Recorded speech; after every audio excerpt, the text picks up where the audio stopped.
আজ অত্যন্ত হৃদয় বিদারক, অত্যন্ত কষ্টের সীমাহীন কষ্টের একটি পর্ব নিয়ে আলোচনা করব। সেটা হচ্ছে গাজা স্ট্রিপ, প্যালেস্টাইন ও ইসরায়েলের মধ্যে যে বহমান যুদ্ধ চলছে।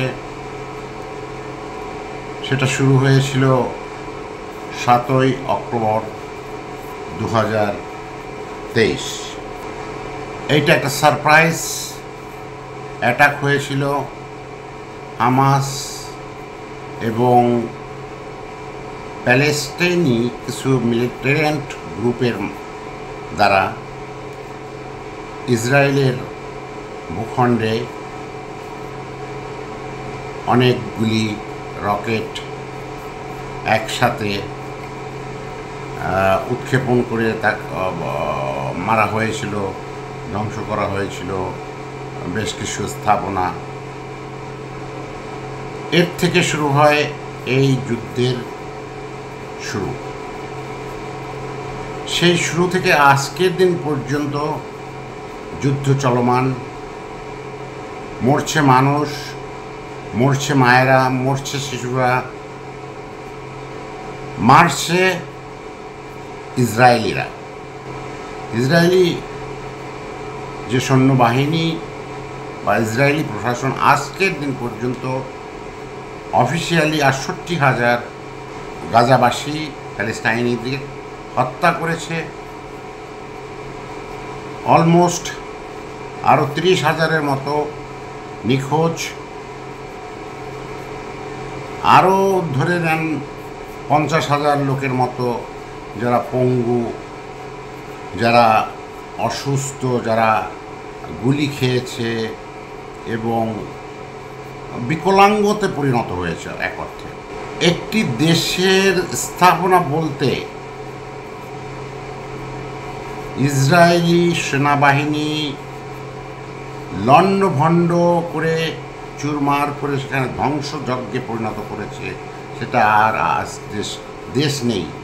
ইসরায়েল এতই নির্মম, এতই পাষাণ, এতই পশুত্বপূর্ণ কর্মকাণ্ডে লিপ্ত যে খাবার দেওয়ার নাম করে যখন উদ্বাস্তু শিবিরে খাবার দেওয়ার নাম করে সেখানে সেই খাবার নিতে গিয়ে যে শিশুগুলি, মায়েরা, তাদের উপর চালিয়েছে এক অমানসিক গুলিবর্ষণ।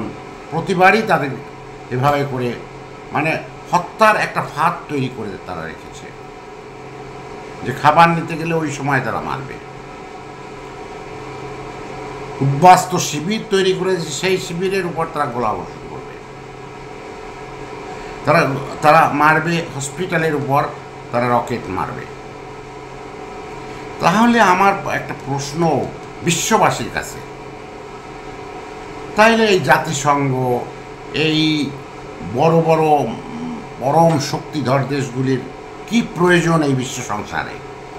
আজকের যদি আমার মা, শিশুরা, ভাইয়েরা একের পর এক জীবন দিচ্ছে কোনো কিছুর বিনিময় না, কোনো স্বার্থের বিনা, তাদেরকে জাস্ট হত্যা করা হচ্ছে। তাদেরকে ওই ভূখণ্ড থেকে তাদের নিজস্ব অধিকারের, তাদের নিজস্ব রাষ্ট্রকে বিলুপ্ত করার জন্য এক অপপ্রয়াসে লিপ্ত হচ্ছে এই ইসরায়েলি সেনারা বা ইসরায়েলি কর্তৃপক্ষ। আমাদের দৃষ্টিকোণ থেকে আমরা দেখতে পাই এই প্রায় ইউরোপিয়ান ইউনিয়নের বেশ কিছু দেশ এর বিপক্ষে যায়। আবার আমেরিকাও মাঝখানে প্রেসিডেন্ট ডোনাল্ড ট্রাম্প 2-3 বার এর সমঝোতা, যুদ্ধ বিরতি, বিভিন্ন ধরনের কথাবার্তা চলেছে। 10 দিন যুদ্ধ বন্ধ থাকবে, এইটা। কিন্তু বস্তুত এটা কি একটি নাটক? মৃত্যু তো একটা দিনের জন্য বন্ধ হয়নি। আজকের দিনেও মারা হয়েছে 8জন লোক। এই আমি যখন এই বক্তব্যটা দিচ্ছি 8জন লোক অলরেডি মৃত, 8জন অধিবাসী। আর সবচেয়ে বড় কথা, যে এখানে সাংবাদিকতার উপর বিশ্ব রাষ্ট্রপুঞ্জে কোনো ধরনের আঘাত নিষিদ্ধ, সেই সাংবাদিক গতকালকে 5 জন, এর আগে আরও কয়েকজন, সব মিলে 13 জন সাংবাদিককে পর্যন্ত তারা নির্দ্বিধায় হত্যা করেছে। তাইলে বিশ্ব শাসন ব্যবস্থাটা কোথায় গিয়ে দাঁড়াবে?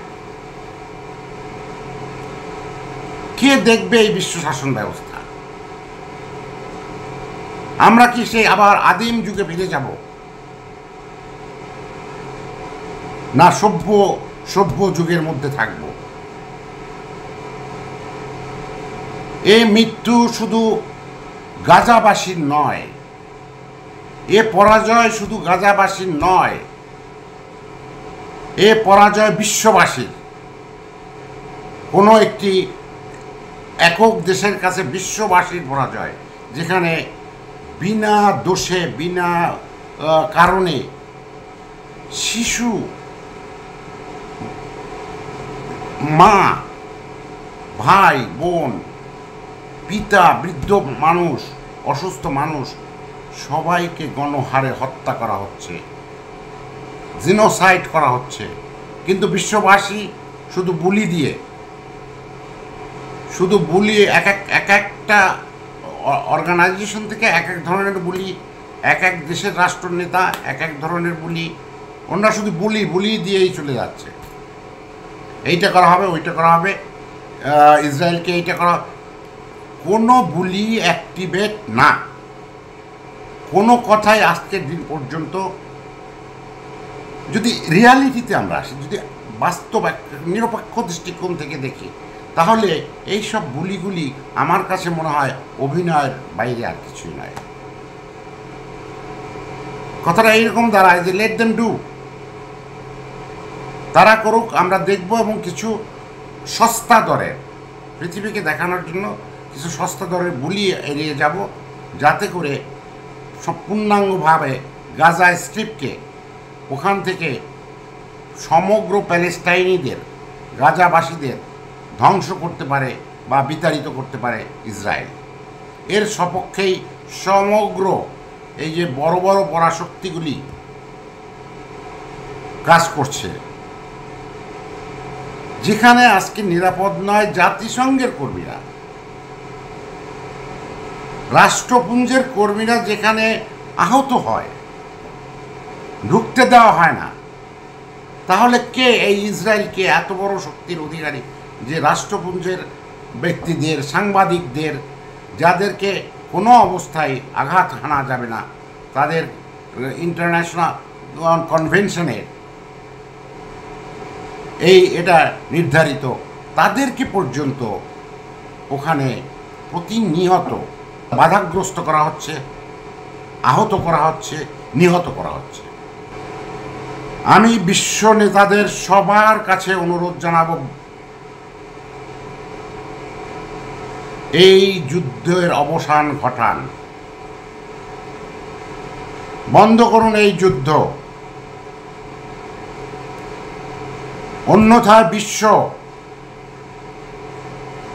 একটা ছোট্ট একটা দেশের কাছে বা একটা দেশের কাছে, একটা বিশেষ শক্তির কাছে পৃথিবী পরাজিত হবে, এটা মনে রাখবেন। কোনো সাধারণ নাগরিক কখনো যুদ্ধক্ষেত্র যায় না, যুদ্ধ করে না, তাদেরকে মারা, কোনো সিভিলিয়ানদের মারা, এটা কোনো অবস্থায় ন্যায়সঙ্গত নয়, এটা কোনো যুদ্ধের নীতি নয়। এটা আপনারা তৈরি করতেছেন, যারা এটা করতেছেন তাদের মধ্যেও আজকে অনেক নৈতিক বিবেকবোধের তাড়নায় তারা আজকে অসুস্থ হয়ে যাচ্ছে, এই আইডিএফের সদস্যরা। সুতরাং এই হত্যাযজ্ঞ, এই যুদ্ধ দয়া করে বন্ধ করুন, বিশ্বনেতা এক হয়ে, যাতে করে পৃথিবীতে শান্তি ফিরে আসে।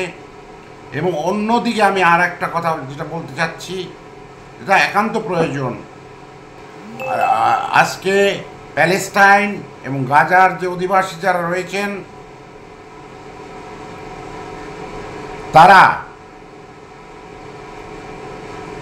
প্রত্যক্ষ দৃষ্টিতে আমরা মনে করব পরাজিত, কিন্তু পরোক্ষ দৃষ্টিতে তারা বিজিত, তারা বিজয়ী।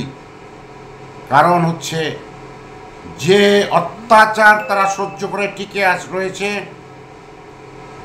এ শুধু আল্লাহ তাআলার দান, এ শুধু স্রষ্টার দান, এ পরম করুণাময়ের দান। এবং সেই দানের জন্যই আজ পর্যন্ত কিছু গাজাবাসী, কিছু আমার গাজাবাসী মা বোন ভাইয়েরা এখনও এই প্রকৃতির সাথে, এই যুদ্ধের সাথে তারাও যুদ্ধ করে যাচ্ছে, যৌক্তিকভাবে, মনস্তাত্ত্বিকভাবে। সুতরাং মানুষ বাঁচুক স্বস্তির শান্তিতে, একজন প্যালেস্টাইনি, একজন গাজাবাসীও হোক বিশ্ব নাগরিক, বিশ্ববাসী। সবাইকে শুভেচ্ছা জানিয়ে শেষ করছি আজকের মতো। আবার দেখা হবে। ধন্যবাদ।